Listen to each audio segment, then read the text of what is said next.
Meus irmãos, é sempre um privilégio que eu não consigo mensurar. É uma alegria profunda misturada com temor. Assumir um púlpito de uma igreja tão preciosa em nome do Senhor Jesus.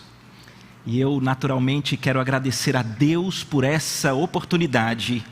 E quero agradecer a Deus, ao pastor Sávio pelo convite, pela confiança. E dizer aos irmãos que com quanto tão intenso, que privilégio é. E eu, sem elaborar muito na expressão, mas querendo compartilhar algo, me parece que Deus é muito bem-humorado. Porque em meio, particularmente, a uma agenda muito cheia, eu comecei então a semana inteira a meditar nas Escrituras em um texto muito precioso, que desde o início do ano tem falado muito ao meu coração. E de repente, há menos de 2 dias, eu me pego pensando assim, intensamente em um outro texto. E eu digo, não, Senhor, não faz isso.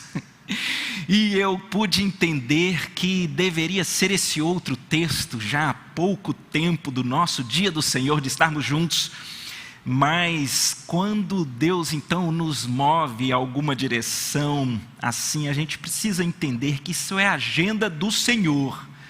E eu acredito que talvez nesse texto que nós vamos ler, Deus tenha marcado uma agenda com o seu coração. Porque nesse pouco tempo, como já falou o meu coração. Antes de ler, deixa eu lançar luzes aqui para que você preste atenção na leitura que nós faremos. No final do Evangelho de João, é dito que o Senhor Jesus realizou tantos outros sinais, que de maneira hiperbólica e enfática, o escritor diz que se fossem escrever tudo que o Senhor disse, operou e realizou, nem nos livros do mundo inteiro caberia. Mas então, nós temos uma explicação dada dos céus, do porquê os sinais que existem nas Escrituras estão aqui revelados. No final do capítulo 20 de João, ele diz: na verdade foram muitos outros os sinais que Deus realizou diante dos seus discípulos. E nem todos estão aqui nesse livro. Mas os que foram aqui colocados, foram para que você creia. Creia que Jesus é o Cristo. Creia que Jesus é o Filho de Deus. E crendo nele, você tem a vida em seu nome. Essa lente deve mudar o jeito como nós lemos os evangelhos. Porque nós não lemos as narrativas, notadamente dos milagres, como uma nova manifestação de um bom truque de mágica, ou até de uma narrativa de um milagre. Não.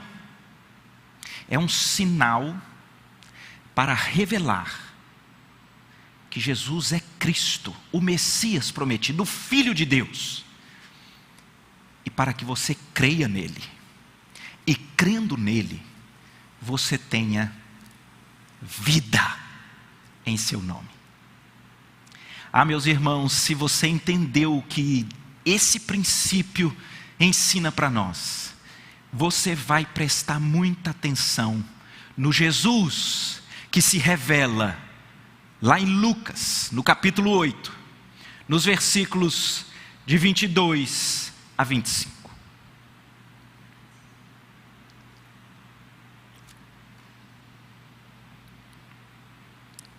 Lucas 8, de 22 a 25, é um texto muito conhecido, é um dos grandes textos.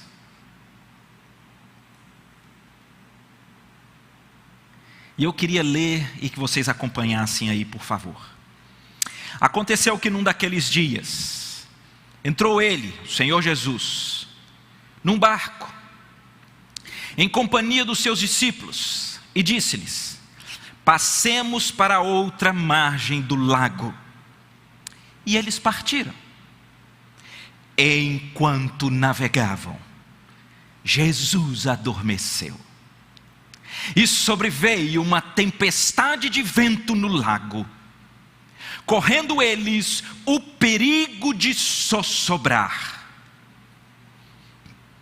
chegando-se a ele, despertaram-no dizendo: Mestre, Mestre, estamos perecendo. Despertando-se Jesus, repreendeu o vento e a fúria da água, e tudo cessou, e veio a bonança. Então Jesus lhes disse: onde está a vossa fé? Eles, possuídos de temor e de admiração, diziam uns aos outros: quem é este, que até os ventos e as ondas repreende e lhe obedecem? Deus, é a tua palavra, aplica nos nossos corações. O Jesus que se revela na tempestade. Uma coisa me chama muito a atenção, que o texto trata de algo que ao longo de toda a história é muito forte para a humanidade. Vamos voltar às civilizações antigas e vamos imaginar que evento, que manifestação da natureza, que tinha esse poder de trazer maior pavor, maior, quem sabe, desespero, se não uma tempestade de vento, conhecidas por muitos de nós como ciclone, tufão, furacão, deve ter mais nome. Ao longo de toda a história humana, é sabido que esses momentos de profunda intensidade da tempestade traz um verdadeiro pavor. E se nós viermos até mesmo as nossas histórias e a nossa época, nós veremos que não é diferente. Na verdade, até hoje, nós não vamos encontrar numa bomba atômica o maior poder destruidor. Talvez nós vamos encontrar em furacões, ciclones, em tempestades. Ou não é assim?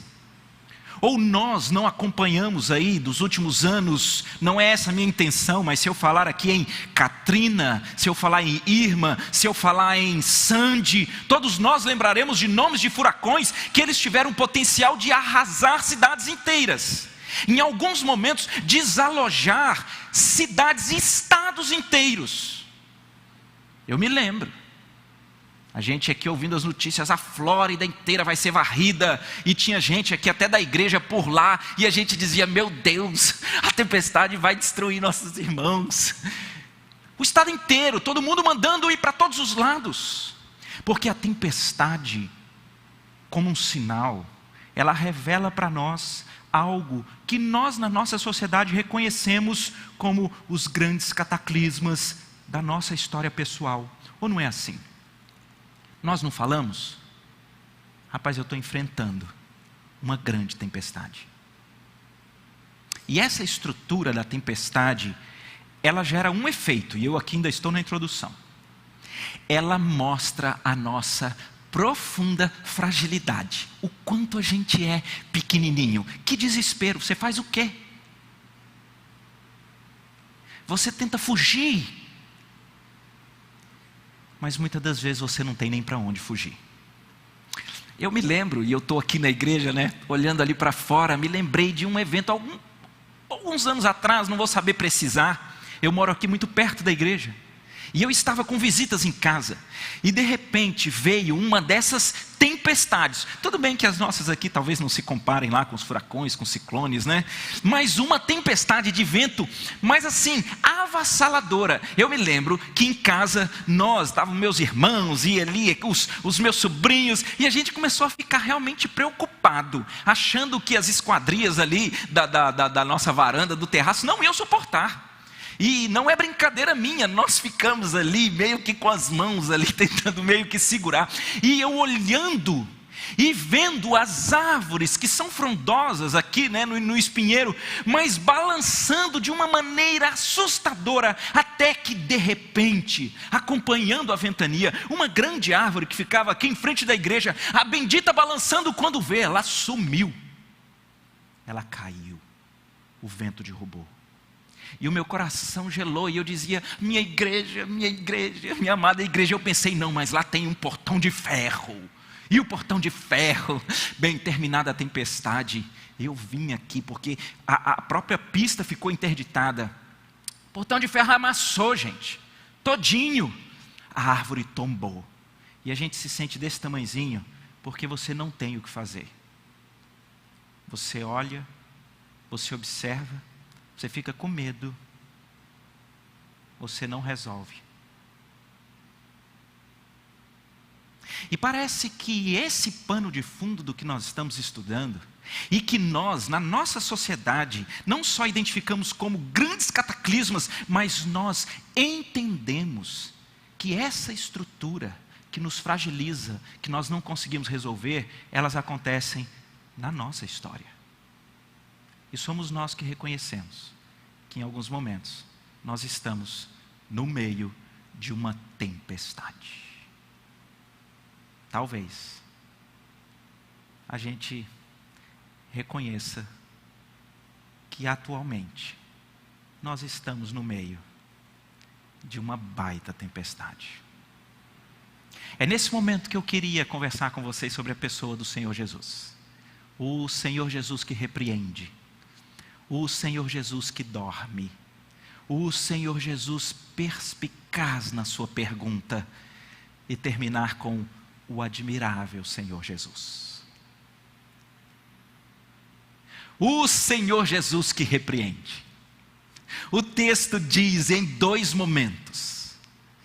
Logo que ele acorda, você pode imaginar comigo a cena, no auge daquele tumulto de uma tempestade de vento, e o texto deixa claro que a situação é periclitante, porque eles estão a ponto de sossobrar, de naufragar. Então a situação é premente. Então Jesus repreende o vento, e o mar fala: oh,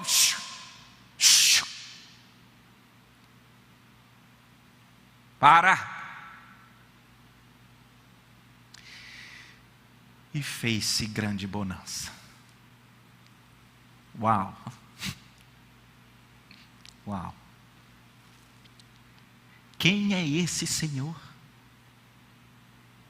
Se você está nos acompanhando desde o início, você acompanhou a leitura do Salmo 29, e que de certa forma foi até mesmo exposto aqui pelo pastor Sávio. Quem preside os dilúvios? Quem é rei? O texto lá do Salmo 29, ele é tão interessante que ele diz assim: o Deus da glória troveja.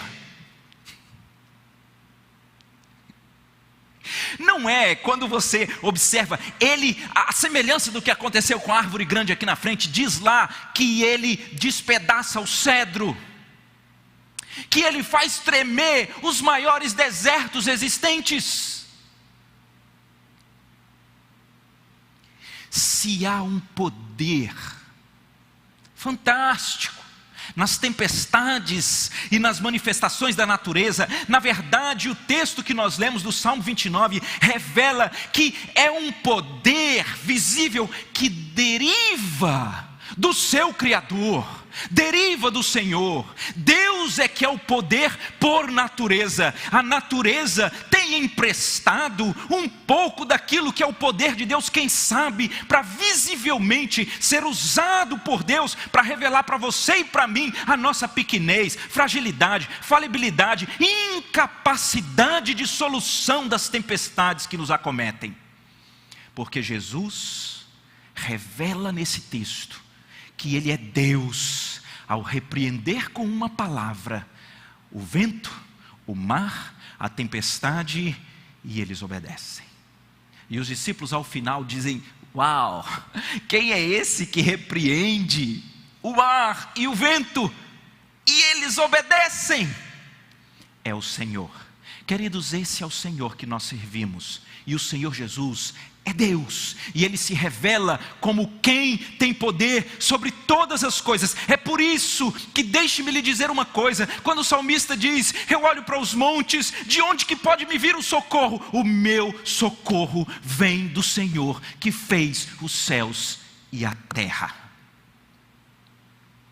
A nossa alma não encontrará guarida em abrigos antiaéreos, a nossa alma não encontrará guarida em estruturas muito bem constituídas. Ela só tem proteção debaixo do cuidado do Deus Criador, do Deus soberano, do Deus que preside todas as coisas. Ele é rei para sempre, como diz o final do Salmo 29. Você está entendendo o sinal? É para você crer que Jesus é Deus, e é para que, crendo nele, você tenha vida. É possível ter segurança quando tudo parece um caos, quando você sabe que a sua alma e o seu coração repousam nas mãos daquele que governa todas as coisas. Mas o nosso segundo ponto, conquanto o primeiro, ele seja encorajador, ele seja animador. É como se eu sentisse alguém dizendo: é isso que eu preciso ouvir, é isso que eu preciso relembrar, eu preciso do Senhor aqui agora, e repreendendo tudo isso que eu queria que não tivesse. Mas ao mesmo tempo, na mesma narrativa, nós aprendemos um segundo aspecto da revelação de Cristo para nós. É o Jesus que dorme. Não é curioso? Jesus chama os discípulos para atravessarem o lago. É Ele que chama. Ele entra naquele barco. Ora, se Ele é Deus e tem a eternidade nas mãos e conhece todas as coisas, Ele sabe de tudo. Então Ele vai dormir. Ele vai dormir para que a tempestade venha. E Ele vai dormir deixando que a tempestade siga o seu curso e a sua intensidade. E Ele vai dormir para que a tempestade venha, siga o seu curso e que leve até o momento de uma premência de naufrágio. Parece que isso não cabe na nossa mente. Parece que isso não cabe no nosso coração. Parece que é incompatível. Na verdade, a gente analisa assim: pera. Se Deus preside sobre todas as coisas, então por que Ele já no início não cessou, impediu essa tempestade? E talvez essa perplexidade eu não consiga esclarecer ao seu coração. Eu consigo constatar. A Bíblia nunca nos enganou, nunca. Na verdade, nós temos essa clareza de que as tempestades virão. É o jeito de Jesus trabalhar conosco. E parece que as tempestades não apenas vêm, como elas pioram. E parece que não apenas as tempestades vêm e elas pioram, como parece que não há solução. E a nossa nítida sensação em vários momentos é como se Deus estivesse distante, sem se importar, dormindo.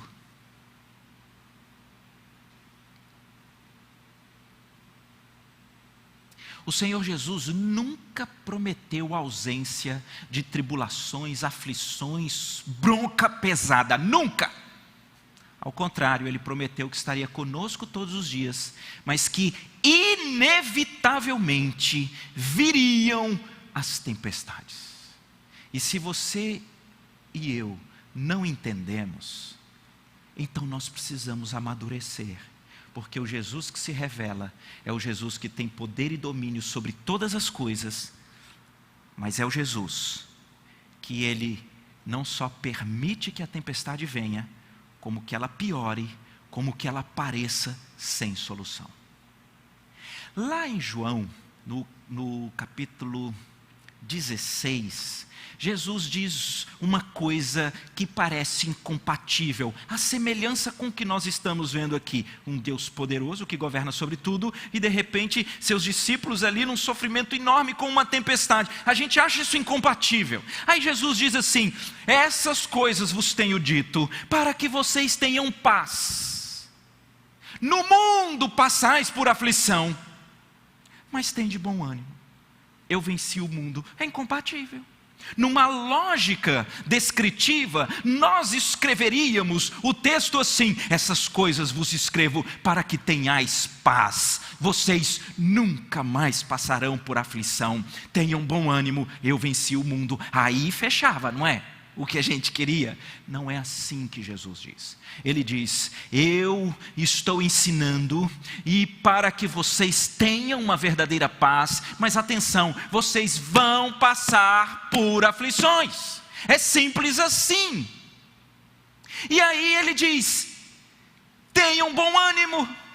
E você fala: não é muito compatível no meu coração enfrentar as profundas provações, aflições, complicações e ter bom ânimo. E Jesus com isso vai nos ensinando uma maturidade que nós precisamos. Ele diz: eu venci o mundo. Eu venci o mundo não é para um engano que talvez alguém queira trazer ao seu coração. Há um engano comum. Às vezes você tem despertado uma curiosidade a esse Deus que se revela nas Escrituras. Talvez você tenha se aproximado dessa figura do Senhor Jesus. E se alguém está dizendo para você: rapaz, vem, porque você nunca mais vai ter problema nenhum. Rapaz, nem espirrar você espirra mais. Pode vir. Não acredite. Não é esse o Evangelho. Na verdade, Jesus diz: eu venci o mundo. Eu venci o maligno. Eu venci, de modo que você pode ter uma convicção: a sua eternidade, quando você entrega a sua vida a mim, quando eu sou Senhor e Salvador da sua existência, elas estão garantidas. Esse mundo é como um acampamento, é como um final de semana, e nele você vai passar por aflições, mas preste atenção: o maligno já está vencido pela minha obra lá na cruz, e a sua eternidade está garantida. Sabe por que nós conseguimos compatibilizar o Deus Todo-Poderoso e as complicações dessa vida? Porque nós sabemos que elas são passageiras, elas vão passar. Você tem chorado? Pois o Senhor tem preparado para nós um lugar onde todas as lágrimas serão enxutas. Você tem sofrido privações, você tem tido fome e sede, pois nós temos uma eternidade garantida pelo Senhor Jesus, onde já não haverá fome, onde já não haverá sede. Você tem se sentido só, você tem sentido um isolamento na alma. O texto das Escrituras revela para nós uma eternidade que já começou com uma vida plena de um relacionamento com Deus. É por isso que nós podemos e devemos ter uma maturidade de entender que quando nós não entendemos o que está acontecendo, nós podemos entender Deus. Deixa eu tentar aqui dar alguns exemplos e ver se vocês conseguem entender o que eu quero dizer. Nós somos muito visíveis, não é verdade? Nós somos muito movidos por aquilo que a gente vê, que a gente lê, que a gente enxerga, né? Não é à toa que quando nós resolvemos nos debruçar mais em más notícias, como aquilo tem um potencial de adoecer o coração, não é verdade? É verdade. E quando você entende que Deus preside todas as coisas, inclusive Ele está no governo, ainda que sejam as piores catástrofes, e Ele, ao final, tem sempre os seus propósitos que serão realizados. Você é capaz de ter paz e bom ânimo, porque Cristo venceu o mundo e a eternidade sua está resolvida, ainda que você esteja passando por muitas aflições. Isso tem que ser possível. Eu quero chamar isso de um processo de um amadurecimento da fé em Jesus.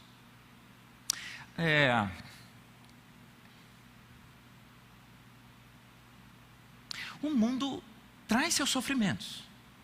E, gente, já é muito difícil para nós termos que lidar com os próprios sofrimentos.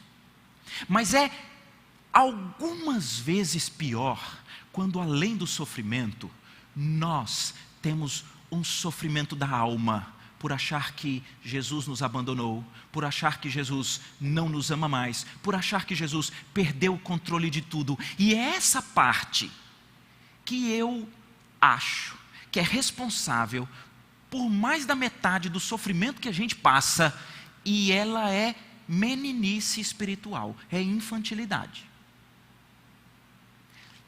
Alguns anos atrás, aportou lá em casa um cataclisma desses, um diagnóstico muito, muito forte de um câncer, exatamente onde não poderia ser, na minha esposa.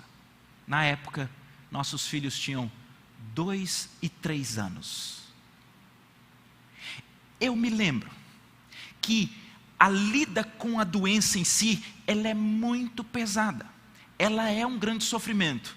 Mas eu comecei a trazer para o meu coração um segundo sofrimento, que eu não escondo dos irmãos, talvez até maior. Eu não entendia por que Deus tinha permitido um negócio tão sinistro desse lá na nossa casa. Porque na minha cabeça, ao final de contas, a gente era tão bom. E eu pensava que então, Deus está errando esse negócio. Na verdade, aqui na minha esposa não poderia ser. Tem tanta gente ruim aí que tinha que receber esse bendito desse câncer. E se ele quisesse, eu tinha até uns para indicar. Mas essa dor de parecer que você está sendo abandonado pelo Senhor, essa dor de achar que parece que então, ou se você não está sendo abandonado, é porque Deus não tem poder. Esse negócio, ele te afoga na mágoa. E nós precisamos em algum momento parar com essa meninice, porque está aqui Jesus com seus discípulos, e uma tempestade que tende a afundar o barco caia sobre eles. A Bíblia diz que Deus faz vir o sol e a chuva sobre bons e maus. E quando você entra nessa senda de entender por que a falência pegou foi você, por que a doença pegou foi você, por que o luto pegou foi você, por que é você que não vai, por que você que não casou, quando você entra nessa senda, você vai entrar num abismo que adoece o coração. Sabe qual é? É o abismo dos discípulos.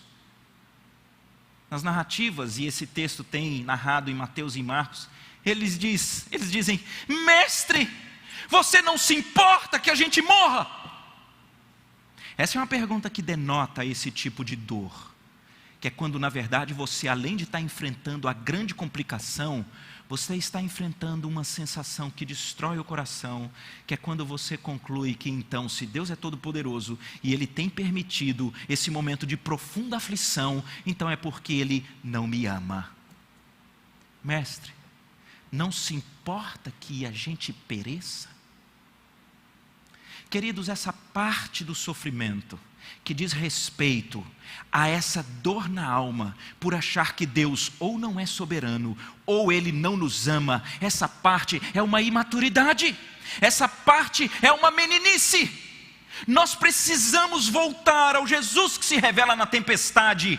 Ele permite que ela venha, e Ele muitas vezes parecerá dormindo. E o tempo do Senhor não é o nosso tempo, porque nós queremos que Deus atue com o poder dEle, de acordo com a nossa agenda, e Deus não vai se submeter aos nossos caprichos. É simples assim. E nós não sabemos nada de um palmo adiante dos nossos olhos. Não sabemos. Talvez muitos teriam experiências para contar. Eu me lembro que ouvi um pastor certa feita contando uma experiência interessante. Ele diz que ele teve um chamado para o ministério de uma maneira assim muito forte. E ele sabia que ia para o ministério, e ele teve uma conversão fantástica, e ele foi para o seminário, e ele então estudou, e ele se casou ainda seminarista, e ele diz, você quer ver uma dificuldade financeira? É um seminarista. Ele casado então é digno de dó. E ele diz então que ele termina com muito custo ali o seminário, e ele então já tem um filho, logo vem outro filho, e a situação muito apertada, até que de repente Deus abre uma oportunidade, um campo de uma igreja que conseguia lhe pagar um salário para o seu sustento, e ele então diz que como foi fácil glorificar o Senhor por aquela porta aberta. Porque ele não só tinha um lugar que a igreja agora alugava para a família dele, como ele ia iniciar uma tentativa de realizar um sonho de criança que ele tinha, que era ter um carro 0 quilômetros. E é óbvio que o caminho pelo qual ele adentrou foi do consórcio. Que o consórcio é aquele negócio que ele acelera as orações, sempre quando vai ter reunião do grupo e vai ter um sorteio, e diz, sorteio meu, né? E ele diz que para a glória do Senhor, no segundo mês, foi sorteado qual número? O dele, carro 0. E então, ele teve um cultão, ele, a esposa, os meninos, a mão de Deus. E não é a mão de Deus, é a mão de Deus. Só que ele não sabia que junto com o carro, vem IPVA, vem gasolina, vem uns negócios lá que, né, não é fácil. Então ele puxando daqui, puxando dali, puxando de cá, ele não conseguiu ter perna para o seguro, né? Para o seguro, não deu, né? E ele disse que passou então uma semana no paraíso, indo de carro para a igreja. Ele disse que aquilo foi maravilhoso, até que um dia ele sai do gabinete e o carro já não está no pátio da igreja. E o carro foi roubado, sem seguro. E o carro nunca foi encontrado. E o ladrão levou o carro e não levou os boletos. E ele ficou 5 anos sem o carro, mas todo mês lembrando do carro, pagando a prestação. Isso tem décadas, um pastor já mais maduro, os filhos pequenos. E ele disse que ele foi tomado por esse senso de profundo descompasso do Criador, porque ele vinha fazendo as coisas certas, arrumou o campo, arrumou o sustento, arrumou a casa, arrumou o carro, agora ele vacilou, Deus perdeu o rumo, não é possível. E ele disse que ele teve então um período de uma grande dor diante de Deus, e ele foi trucidado por Deus no que diz respeito à sua fé. Porque Jó que diz lá para sua esposa, nós temos recebido o bem do Senhor e porventura não receberíamos também o mal. Quer dizer então que nós glorificamos se o poder de Deus é realizado na agenda que eu escrevo, mas se ela é fora, eu vou então achar que Deus não me ama? Ou eu vou achar que Deus perdeu o controle e não é soberano? Bem, ele diz que de alguma forma Deus visitou o coração dele naqueles dias. E ele diz que os filhos estavam num profundo abalo, e os meninos só falavam em matar esse ladrão. E o pai disse que foi tomado de uma paz, e a vida caminhou, ele, os boletos, os meninos, a esposa, a igreja, e nunca teve o carro de volta, só muito tempo depois. Mas anos se passaram, talvez mais de 15 anos. Ele afirma que os filhos resolveram fazer um culto de louvor a Deus pelos 25 anos, bodas, né, do casamento. E ele disse que ele está lá naquele culto, um culto abençoado. E havia uma parte da liturgia do culto que ele não sabia nem que teria. E a parte foi quando os seus 2 filhos, eles tinham, em momentos distintos, separados, eles tinham escrito qual uma marca da vida do papai que mais lhe impactou, uma marca da vida da mamãe. E aquele pastor diz que um filho após o outro, ao falarem sobre a marca do papai que mais o impactou, ambos falaram: quando roubaram o nosso carro, aquilo pareceu ser a maior tragédia que poderia ter acontecido na nossa existência, especialmente para o papai, porque todos nós sabíamos o sonho e a expectativa que ele tinha no carro zero. E nós não conseguíamos sarar daquela angústia. Mas quando de repente o papai chega em casa, e o papai continuou bem-humorado, o papai continuou brincando, o papai continuou nos cultos em casa conosco, o papai continuou fiel ao Senhor, o papai continuou pastor, o papai continuou completamente cheio de Deus. Aquilo me mostrou, o papai serve um Deus de verdade. Desde aquele momento, o meu coração, isso é um filho escrevendo para o pai, desde aquele momento, eu comecei a pensar, eu preciso de um Deus igual o meu papai tem um Deus. E ele disse que ele chorava tanto, e no coração dele só vinha um único pensamento. Ele dizia: Deus, eu jamais iria saber que o Senhor estava fazendo uma coisa que, se eu soubesse, eu tinha pedido o ladrão para levar a geladeira, levar a TV, levar a casa, levar tudo. Se eu soubesse que o Senhor ia usar isso para impactar e redimir os meus filhos, levava tudo. E se eu tivesse vivido acabrunhado, entristecido, destruído, porque aquela tragédia aportou lá em casa.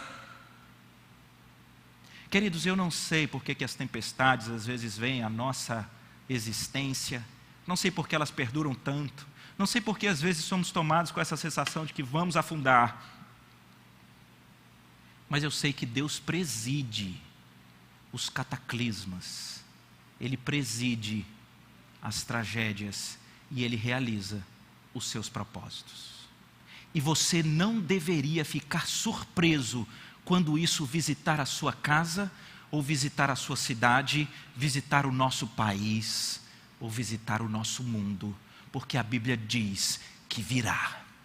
Agora, Deus está em todo esse tempo, em toda essa estrutura, realizando os seus propósitos. E eu rogo a Deus que você, no auge da sua dor, seja visitado, assim como aquele pastor, por um senso do poder e da soberania e do amor de Deus por você, para que a própria forma como você lida com as crises possa impactar o seu lar, possa impactar as pessoas que convivem com você, porque não há nada melhor do que nós passarmos por complicações, certos de que a nossa eternidade está resolvida por Deus e certos de que o Senhor Jesus já está conosco.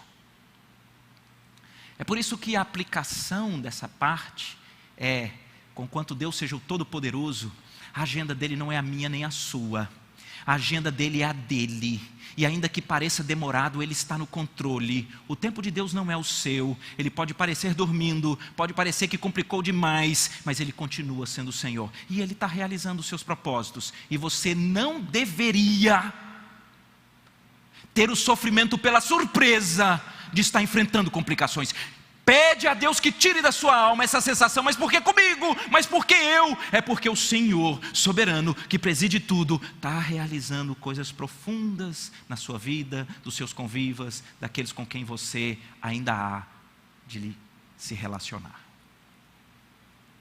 Mas nós precisamos seguir, porque agora eu quero conversar com vocês sobre a pergunta perspicaz do Senhor Jesus.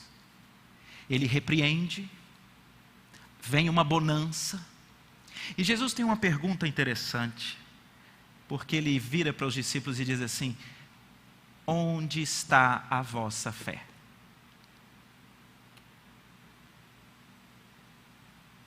O pastor Martin Lloyd-Jones, pregando nesse texto, foi citado por Timothy Keller. Ele diz: não é curiosa a pergunta? A pergunta é como quem está falando com pessoas que deveriam estar vivendo sob o controle da fé, mas por algum descompasso, porque eles têm a fé, eles estão vivendo sob o controle das circunstâncias. Eu vou falar de novo. Achei muito interessante a forma como a gente pode observar essa pergunta é: aonde está a sua fé? Vocês são meus discípulos. Até aqui, gente, muita coisa maravilhosa já foi revelada. O Senhor Jesus já mostrou que Ele é Deus perdoando os pecados. Lembra daquele paralítico que desce do telhado? Então Jesus perdoa pecados. E eles dizem: mas quem é esse os fariseus, né? Quem é esse que perdoa pecados? E então Jesus diz: para que saibais que o Filho do Homem tem autoridade para perdoar pecados. Então ele cura o paralítico e ali ele mostra que ele é Deus. Jesus já mostrou que ele tem o poder sobre as forças malignas. Pessoas escravizadas pelo mal, por demônios, foram libertas pelo poder do Senhor Jesus. O Senhor Jesus já mostrou que Ele tem o poder sobre as enfermidades. O Senhor Jesus já mostrou que Ele tem poder sobre a própria morte. Nós estamos lendo qual capítulo? Lucas 8. Sabe o que tem em Lucas 7? Lucas 7. Lucas 7 tem a cura do servo do centurião, que Deus mandou com uma palavra apenas, e aquele servo foi curado. Mas não é só isso. Sabe o que nós temos em Lucas 7? Jesus ressuscitando o filho da viúva de Naim. O caixão, o cortejo já chegando no cemitério. O Senhor Jesus já revelou que é Deus. Os discípulos sabem. E Jesus olha para eles e diz: ei, aonde está a vossa fé? Isso daqui é muito impactante, é muito forte. Isso daqui mexeu muito comigo. Porque o que eu penso é que Jesus está revelando para nós que parece que você viver os cataclismas sob a ótica da fé não é automático. Parece que o velho homem, sabe o velho homem? Aquele que foi crucificado com Cristo na cruz, ele não tem domínio sobre nós. Mas parece que é exatamente quando há ânimos exaltados, quando há abalo emocional, parece que o velho homem, ele tenta tomar as rédeas. E se há uma estratégia do velho homem que me parece muito forte, é exatamente quando as circunstâncias, elas vêm como uma avalanche, e são muito difíceis, é como se o velho homem quisesse pegar as rédeas e dizer: aqui agora é para o pavor, aqui agora é para paralisar, aqui agora é para achar que Deus não tem poder, aqui agora é para achar que Deus não mama, aqui agora é para achar que está tudo perdido, aqui agora é para achar que vai afundar mesmo, aqui agora é para isso, porque é isso que os discípulos são levados. Jesus intervém com uma pergunta e diz: aonde está a fé de vocês? Vocês deveriam alimentar, quando as circunstâncias são terríveis, vocês deveriam alimentar o coração de vocês com a fé de vocês, que é um presente meu. Então cadê a fé? A minha sensação, queridos, é que muitas das vezes nós conhecemos a palavra, nós ouvimos, lemos, decoramos sobre a soberania de Deus, né? Nós vemos sobre o amor de Deus, notadamente revelado na cruz, mas a gente vive como se a gente não soubesse usar todo esse conhecimento. Conhece a história do cara que ele queria viajar com a família grande, sair de carro, descendo esse litoral todo lindo do Brasil. E ele então vai, tira na concessionária um carro, 7 lugares, alta tecnologia, e ele sai. Eu sei que depois de 2.500 quilômetros, quando ele volta, ele vai na concessionária e fala: vim devolver, esse carro é ruim demais, não presta. O consultor senta lá do lado dele: rapaz, me explica isso aí, o que é que foi? Ele diz: companheiro, que aflição a viagem inteira. O coitado do meu menino que eu deixei lá no 7º banco, passando um calor terrível. E não tem jeito, com quanto eu boto gelado aqui na frente, a minha mulher começa a reclamar, e o menino lá passando. O senhor sabe que aqui no controle do painel, o senhor pode ligar o ar-condicionado traseiro, que é exatamente lá em cima no 7º lugar, né? Aqui o senhor pode inclusive definir a velocidade do vento diferente e a própria temperatura. O senhor não sabia, não? Não, mas eu não consigo resolver aqui na frente. porque eu sou calorento, eu preciso daquele vento frio. A minha esposa gosta de vento, mas não pode ser frio. E aí vira um embate, que ela diz que está frio demais e tem que ficar quente, e eu digo que está quente demais e tem que ficar frio, e eu usava o argumento dos meninos, e a gente começa a brigar. Esse negócio não funciona. Ele falou assim: mas o senhor sabe que aqui no painel, o senhor pode programar temperaturas diferentes, né? Então o vento pode sair do lado dela sem gelo nenhum, e o senhor pode colocar para o seu saindo o mais gelado, né? Aqui no Dual. O senhor sabe ou o senhor não sabe disso? Não sabia, mas eu também vim devolver o carro, porque eu saí para dirigir achando que o carro era macio. Eu não sei se sou eu que estou velho, ou esse acelerador duro. Rapaz, eu ficar com esse pé segurando esse acelerador, quando dá 1 hora eu tenho que parar, a viagem não rende. Aí quando eu tenho que estar pedindo minha mulher para dirigir, o meu pé não aguenta, é uma complicação. Sim, mas o senhor sabe que aqui no painel, o senhor pode, pelo piloto automático, o senhor pode definir a velocidade de cruzeiro, e o senhor não precisa ficar com o pé no acelerador. Não precisa forçar o seu tendão, não precisa forçar o seu músculo, e o senhor rende com muita tranquilidade. O senhor não sabia, não? Não, eu não sabia não, mas também eu preciso trocar, e a minha mulher tem que dirigir, e eu vou para lá, e esse carro aqui, que é esse negócio elétrico, bom era com alavanca, a gente resolvia esse negócio. Agora tem um monte de botão, e você aperta assim, ele sobe aqui, vai para lá. Rapaz, quando eu vou trocar, eu gosto dele lá embaixo, lá atrás, com o assento baixado. A minha mulher gosta dele encostado no volante, subido, encostado. Aquela complicação, a gente gasta meia hora para arrumar. Ele falou: certo, mas o senhor sabe que aqui no painel o senhor pode configurar as posições. Uma vez o senhor configurando, o senhor só aperta número 1, é o senhor, o carro automaticamente vai ficar na posição. Ou se o senhor aperta número 2, ele automaticamente vai fazer. Faz questão, vou fazer para o senhor. Ele faz, o homem fica olhando. Então o consultor diz: o senhor não sabia, não? Não, eu não sabia, não. Mas também como é que a gente vai saber dessas coisas todas? Então ele abre um painel e ele diz: está tudo aqui no manual. O Senhor, quando passa a ser Senhor e Salvador das nossas vidas, a Bíblia diz que Ele já nos deu todas as coisas que nos conduzem à vida e à piedade. A Bíblia chega a dizer que nós já estamos assentados com Cristo nas regiões celestiais.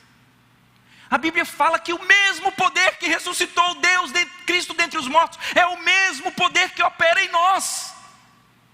Há um arcabouço de apetrechos da fé que nos foram dados. Eles estão no manual, mas parece que a gente não usa, parece que a gente não lê, parece que a gente não conhece, e a gente termina parte da viagem querendo entregar. Eu não aguento mais, é ruim demais porque você é ruim demais, e você não lê, e você não estuda, e você não conhece, e você não se deleita se entregando àquele que preside todas as coisas, aquele que te ama, aquele que governa sobre tudo, e tem para cada demanda que lhe parece complicada, tem um sem número de virtudes espirituais que animam e o alegram o seu coração. Aonde está a sua fé?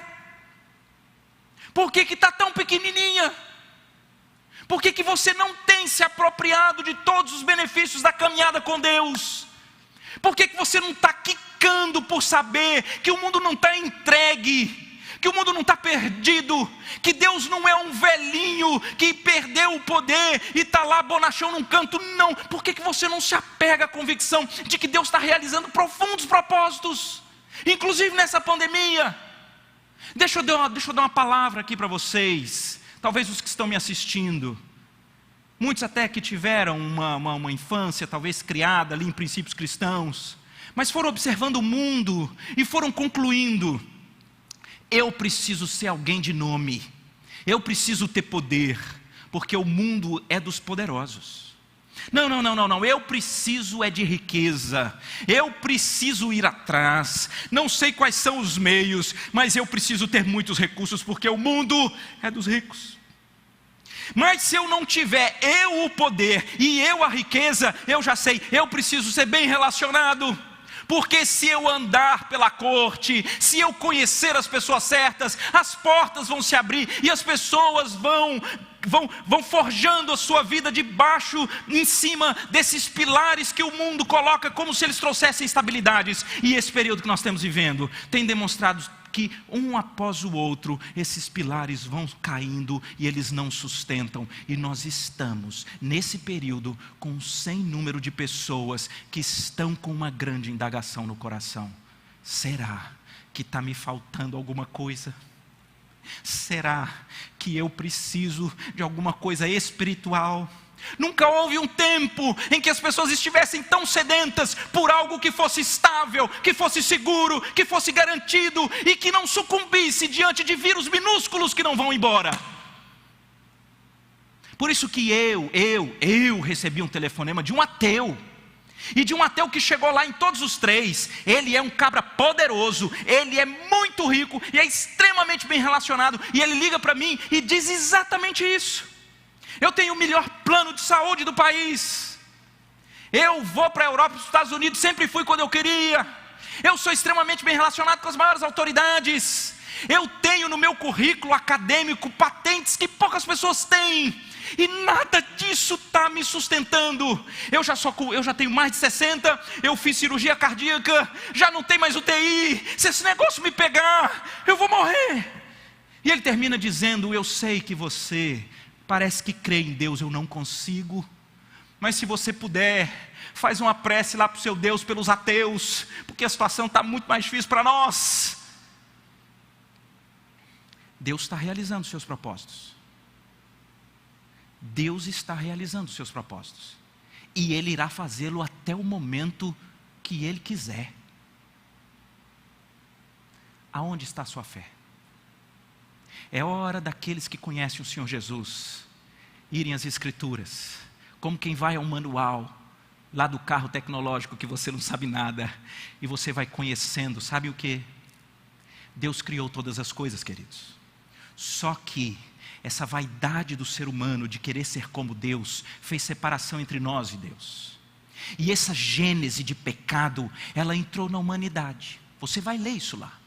E isso faz com que todos nós, ao nascermos, já vemos com esse chip do orgulho. Todos nós queremos ser os protagonistas da história. Todos nós queremos mostrar que é pela força do nosso braço. Todos nós queremos ter um nome muito grande escrito nos anais da história. Todos nós queremos que a nossa biografia seja lida. Todos nós queremos deixar alguma coisa. Todos nós somos cheios de nós. Até que Deus demonstra que a gente não dá conta de nada. E normalmente, sabe como é que Ele vai demonstrar? No meio das tempestades. É por isso que te prepara. Que se você ainda está aí, muito cheião de si, muito orgulhosão, muito achando que você é a última Coca-Cola do deserto, então Deus vai mandar artilharia pesada para cima de você, se Ele te ama.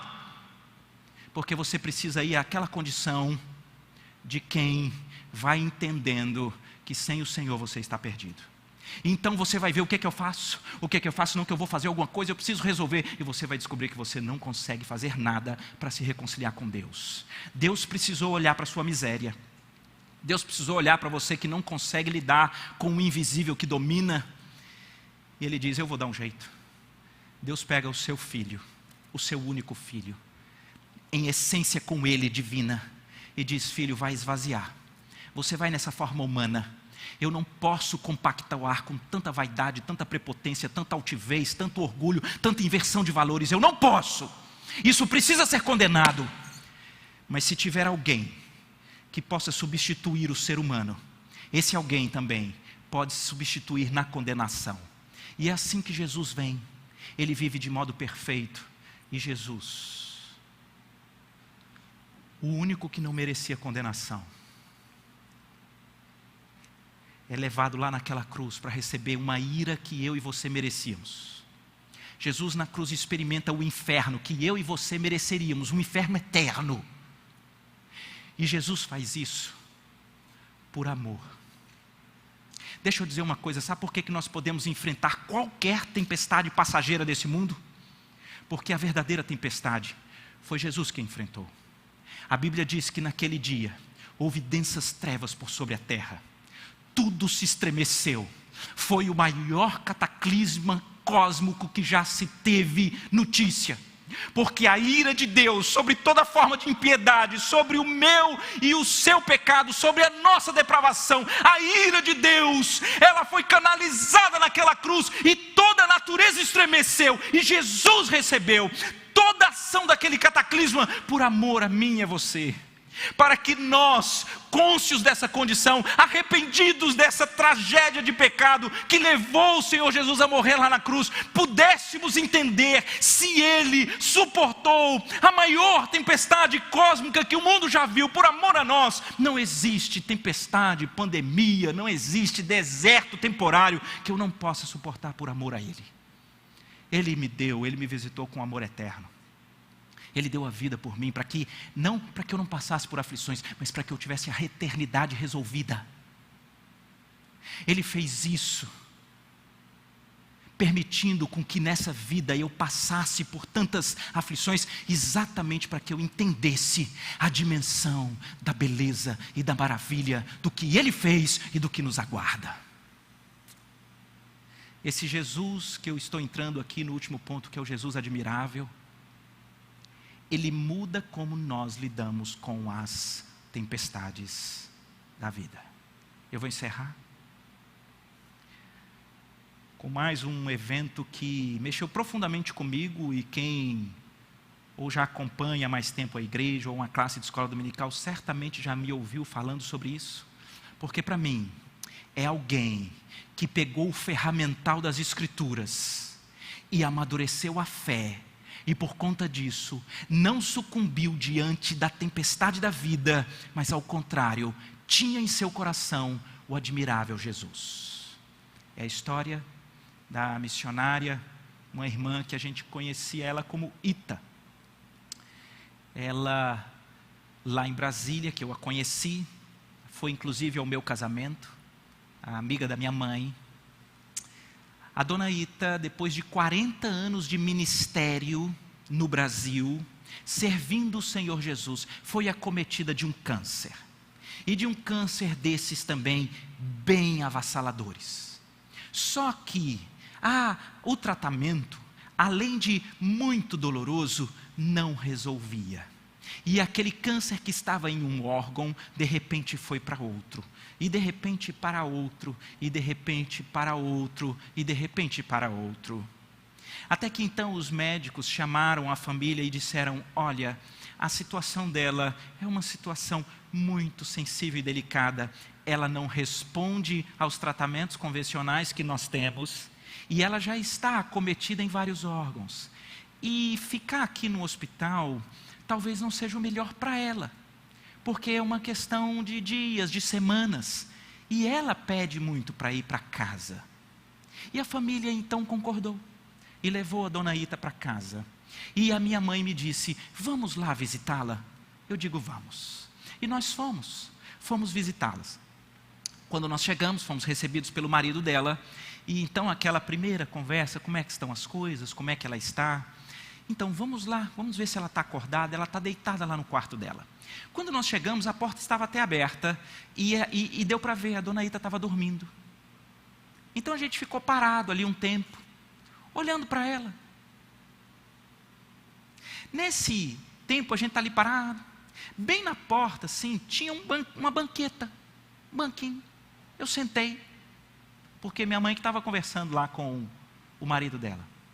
E acho que pela conversa, o tom de voz e a minha mãe perguntando, eles acabaram voltando para a sala. E eu fiquei ali sentado, olhando para ela. A dona Ita acordou, olhou para mim, como uma típica norte-americana, depois de 40 anos no Brasil: Roberto, mas que bom ver você aqui. Eu levantei, eu digo: ô dona Ita, a alegria é minha, tão feliz de ver a senhora. A senhora é muito preciosa para nós, né? Que dirá para o Senhor, que coisa boa. E ela: Roberto, eu queria um favor seu, você faz? Eu digo: é claro, pode pedir. Ela falou assim: você faz uma oração para Deus me levar hoje. Eu quero morrer hoje. Eu quero ir para casa hoje. E eu tenho uma capacidade que eu considero uma grande virtude. Eu consigo ficar quieto e não fazer nada quando eu não sei o que fazer. Eu fiquei quieto, mudo, não fazia nada. Eu não sabia o que fazer, fiquei paralisado. Eu digo, e agora? Enquanto eu estou quieto, passa ali um tempo, ela começa a falar. O Senhor Jesus me encontrou, eu era jovem. Eu não tinha esperança. Eu vivia perdida. Ele mudou a minha história, Ele me atraiu a Ele de uma maneira tão fantástica, que Ele mudou as inclinações do meu coração, aquilo que eu gostava, e eu dediquei a minha vida a Ele. Foi Ele que me dirigiu para vir para o Brasil. Eu vim para cá, completei 40 anos servindo o meu Senhor. Sempre foi maravilhoso, em meio ao caos e complicações, o Senhor nunca me abandonou. E eu já entendi que eu já completei a minha carreira, eu já completei, e eu quero ir para casa. Eu quero ficar com Ele. Eu quero entrar na eternidade. Só que eu estou querendo hoje. Vai, Roberto, ora para eu ir hoje.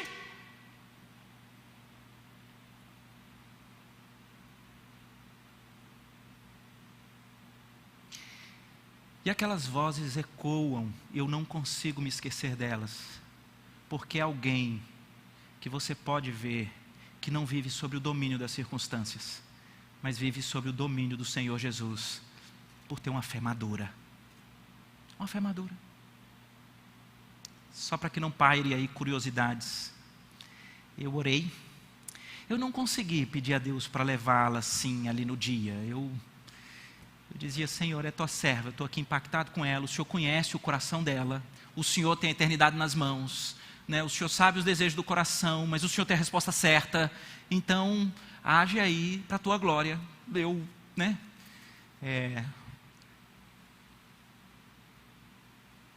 Uma semana depois, o Senhor atendeu ali a oração da dona Ida. E conversando um dia aqui em casa com a presidente lá da AMID, que a AMID é uma associação missionária lá em Brasília, que é onde a dona Ita estava, onde morreu. Eu não falei sobre isso, ela é que quis contar. Ela falou assim, eu estava com a dona Ita na hora que ela morreu. E eu não contei nada, porque eu falei, agora eu quero ouvir. Eu digo, então me conta. E Ana Maria dizia, eu queria que Deus me permitisse morrer daquele jeito. Ela estava feliz, ela estava com um sorriso. E ela expirou. E foi recebida pelo Senhor Jesus. Ela ficou com um semblante bonito. Que Jesus admirável é esse? É aquele que de uma vez por todas enfrentou a verdadeira tempestade que destruiria a nossa eternidade. E fez isso por amor a nós. Para que quando nós crermos nele, quando entregamos a nossa vida a ele, quando sabemos que quem merecia essa tempestade eterna no inferno éramos nós, e ele tomou no nosso lugar, para que nós tivéssemos uma eternidade sem choro, sem dor, sem fome, sem pandemia, com o Senhor. Então não existe nada temporário, nada que consiga roubar o domínio nas nossas vidas do senhorio de Cristo, que é aplicado a nós pela fé. Que o Senhor amadureça a nossa fé, queridos. Que nós tenhamos os olhos para a soberania e o amor de Deus. Para que nós reconheçamos que em todas as coisas os propósitos dEle estão sendo cumpridos. E para que a admiração ao Senhor seja a marca no seu coração durante esse período que estamos vivendo. E não o pavor. Vamos orar? Deus querido, eu quero te louvar, Pai, pela tua palavra. Como é impactante sermos alcançados por ela. Como é impactante o Senhor nos atrair ao Senhor. Como o Senhor consegue ir naquilo que está adoecendo o nosso coração. E com a tua palavra, o Senhor vai ensinando. Pai, eu queria orar aqui para algumas pessoas. Primeiro, aqueles que estão talvez aí curiosos, eles sentem que precisam, quem sabe, de alguma coisa espiritual. Eles têm percebido que as estruturas do mundo batem cabeça e não resolvem nada. Pai, eu lhe peço, visita essas pessoas com uma abertura dos olhos do coração para entenderem o quanto precisam do Senhor Jesus.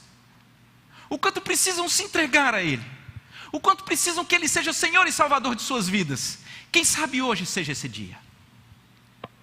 Eu quero orar por aqueles que te conhecem, mas de alguma forma, Pai, não conseguiram lidar com um amadurecimento da fé nesse período, mas ao contrário, parece que o velho homem tem tentado puxar para as rédeas do pavor, do desespero, da falta de solução, das complicações, os olhos dominados pelas circunstâncias. Quem sabe é a hora, Pai, do Senhor laçar de novo, para poder trazer para os olhos da fé, para uma caminhada de quem ama as Escrituras, de quem a lê, de quem busca o Senhor, de quem conhece, de quem vai vendo cada petrecho que o Senhor revelou nas Escrituras, de modo a trazer conforto, a trazer tranquilidade na caminhada dessa vida, porque estamos nas tuas mãos. E se a coisa vai afunilando, se a coisa vai complicando, o Senhor está realizando os seus propósitos. E isso precisa acalmar o nosso coração, porque nós precisamos ter paz e bom ânimo, mesmo em meio a muitas circunstâncias, porque o Senhor venceu o mundo por toda a eternidade. Pai, que a gente termina com o Jesus admirável, aquele que se esvaziou, aquele que entregou a sua vida lá na cruz para sofrer o maior cataclisma cósmico da história no meu lugar, e com isso resolver minha eternidade. Que essa admiração ela possa acalentar meu coração, que ela possa me animar na caminhada, e que ela me constranja a levar essa verdade que transforma e que salva a todos quantos ainda não a conhecem. Essa é a nossa oração, Senhor, em nome de Jesus. Amém.